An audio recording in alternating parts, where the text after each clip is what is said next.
What if season 3 का episode 6 आ चुका है, जिसके अंदर हमें वॉचर अब तक के मेरे ख्याल से सबसे वियर्डेस्ट यूनिवर्स की कहानी बताने जा रहा है, जिसके अंदर थॉर नहीं बल्कि थ्रॉग है एंड लोकी नहीं बल्कि एलिगेटर लोकी है। एंड इन दोनों के एक एक वर्जन हम लोगों ने लोकी सीजन 1 में देखा हुआ था। इस यूनिवर्स में अल्ट्रॉन का क्रिएशन शोज करने के लिए किया गया है। वहीं अगर हम बात करें बाकी सारे कैरेक्टर्स की तो वो सब भी बहुत ही अतरंगी अंदाज में हमें यहाँ पर दिखते हैं, लेकिन ये कहानी मेनली फोकस करती है शैंग-ची और हॉकाई यानी कि केट बिशप पर। यहाँ पर ये लेजेंड काफी ज्यादा फेमस है कि अगर 10 बार तुम रिंग करोगे तो वहां पे शैंग-ची और हॉकाई आ जाएंगे। और इस कहानी की शुरुआत में ही हमें दिखाया जाता है कि जॉन वॉकर अपने लोगों के साथ एक जगह पर 10 बार घंटी बजाता है एंड वहां पे शैंग-ची आ जाता है, जहाँ केट बिशप भी उसके साथ ही रहती है। इसके बाद जॉन वॉकर वर्सेस शैंग-ची होता है, जहाँ पे शैंग-ची अकेले वहां मौजूद सारे लोगों को हराने लगता है। वहीं हॉकाई अपने बंदूक से काफी सारे लोगों को डाउन कर देती है। जिसके बाद से शैंग-ची जॉन वॉकर से हुड के बारे में पूछता है एंड वो बताता है कि मुझे ये तो नहीं पता कि हुड कौन है या कहाँ है, लेकिन मुझे ये पता है कि उसका अगला निशाना कहाँ होगा एंड वो लोकेशन बता देता है। जिसके बाद से शैंग-ची और हॉकाई उस जगह के लिए निकल जाते हैं एंड इसी दरमियान हमें वॉचर इस यूनिवर्स के बारे में थोड़ा और बताता है। इस यूनिवर्स की कहानी 1800 में टेक प्लेस कर रही है, जहाँ पे एक हुड नाम के आदमी का बहुत ही बड़ा आतंक चल रहा है। एंड जब शैंग-ची की बहन अपने पिता के घर से भाग कर निकली थी और अमेरिका आई थी अपने सपनों को सच करने के लिए, तो वहां पर इसका सामना हुआ था हुड के आतंक से, जिसके खिलाफ ये आवाज उठाती है और वो लड़ती है एंड उसके बाद से ही वो गायब हो गई थी। जिसके बाद से शैंग-ची यहाँ पर आता है और हॉकाई के साथ टीम अप करके हुड को पकड़ने जाता है। यहाँ पर हमें ये भी पता चलता है कि जो हॉकाई है वो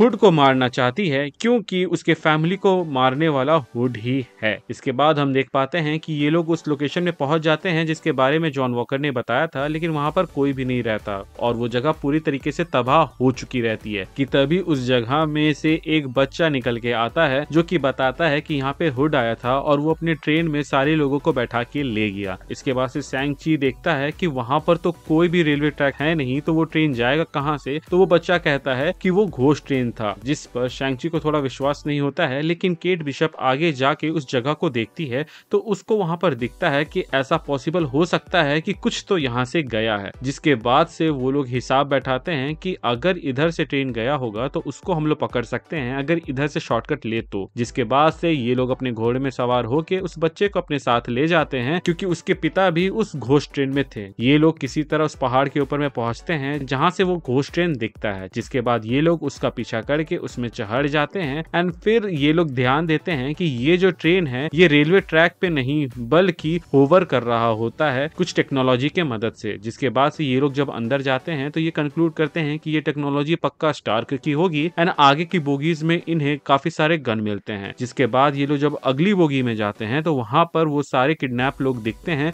लेकिन वो सब के सब फ्रीज होते हैं जैसे कि वो हिप्नोटाइज हो। यहाँ पे वो बच्चा अपने डैड को उठाने की कोशिश करता है पर वो नहीं उठते हैं। जिसके बाद ये लोग जब आगे बढ़ते हैं तो वहाँ पे इनका सामना सोनी और काफी सारे गुंडों से होता है। यहाँ पे सोनी रिवील करता है कि वो हुड के साथ काम कर रहा है एंड वो लोगों को सप्लाई करता है, जिसके बाद से वो लोग इसके लिए काम कर रहे होते हैं। यहाँ पे शैंग-ची बोलता है कि जो मूव तुमने मुझे वहाँ पर दिखाया था उसको यहाँ पे परफॉर्म करो बच्चे, और वो बच्चा वही करता है एंड भाग जाता है। जिसके बाद से सोनी कहता है कि मुझे तुम लोगों के बारे में अच्छे से पता है, इसलिए मैं यहाँ पे लड़ाई झगड़ा नहीं करना चाहता। हुड भी तुमसे मिलना चाहता है शैंग-ची, तो तुम उससे मिल सकते हो और केट बिशप भी साथ में चल सकती है। जिसके बाद से ये दोनों कोऑपरेट करते हैं एंड आगे की ओर जाते हैं। जिसके बाद से सोनी बोलता है कि जाओ उस बच्चे को मार दो। दो लोग जाते हैं उस बच्चे को मारने के लिए एंड मारने ही वाले होते हैं कि तभी वहाँ पे वॉचर उन लोगों को अपने उंगली से फ्लिक कर देता है, जिसके वजह से वो बच्चा वहाँ पे बच जाता है और वो दो गुंडे गिर जाते हैं। देखा जाए तो यहाँ पे उस बच्चे को मर जाना चाहिए था, लेकिन वो बच जाता है। तो अब इसके वजह से कहानी पे क्या इम्पैक्ट पड़ता है, चलिए आगे देखते हैं। हम देख पाते हैं कि ये ट्रेन एक मिस्टीरियस जगह पे चली जाती है जहाँ पे बर्फ भी है, और वहां पर हम देखते हैं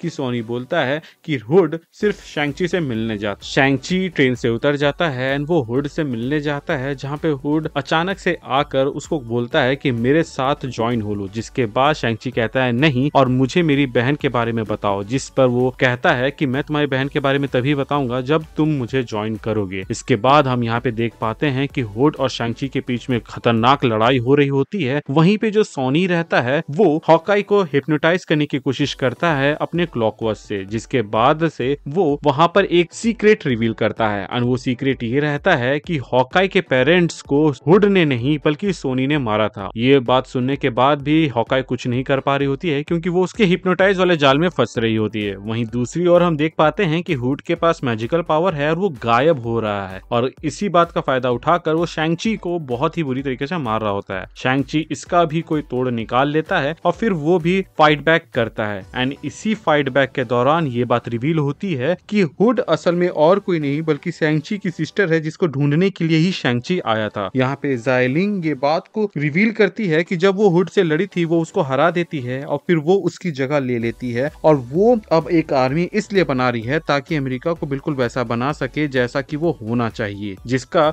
यहाँ पे शैंग-ची विरोध करता है। जिसके बाद से ज़ाइलिंग कहती है कि तब तुम्हें मरना होगा, और वो वहाँ पे शैंग-ची को मारने ही जा रही होती है कि तभी वहाँ पर जो बच्चा रहता है वो जाकर घंटी बजा देता है, और ऐसे घंटी बजा देने के वजह से केट बिशप यानी कि जो हॉकाई रहती है वो हिप्नोटाइज से आजाद हो जाती है, एंड बाकी जो ट्रेन में बैठे लोग होते हैं वो भी आजाद हो जाते हैं, एंड यहाँ पे शैंग-ची भी अलर्ट हो जाता है। वहीं दूसरी ओर हॉकाई अपने अचूक निशाने की मदद से वहाँ जितने भी लोग थे उन सबको मार देती है और फिर बंदूक की नोक पे सोनी को ले लेती है। वहीं हम देख पाते हैं कि शैंग-ची अपने वेपन को डाउन कर देता है एंड कहता है कि अगर यही मेरा अंत है तो यही सही, लेकिन मुझे पता है कि मेरी बहन मुझे नहीं मारेगी। यहाँ पे ज़ाइलिंग एक कसमकस में फंस जाती है। वहीं दूसरी ओर हॉकाई ये कहती है कि अगर मैंने तुम्हें मार दिया तो ये तो मुक्ति हो जाएगी, एंड मैं तुम्हें इतने आसानी से मुक्त नहीं करूंगी। वहीं हम देख पाते हैं कि ज़ाइलिंग डिसाइड कर लेती है और वो शैंग-ची को मारने ही वाली होती है कि वहाँ मौजूद हॉकाई उस हुड पे हमला कर देती है और वो हुड मारी जाती है, जिसको देख के शैंग-ची रोने लगता है एंड कहता है कि मेरी बहन।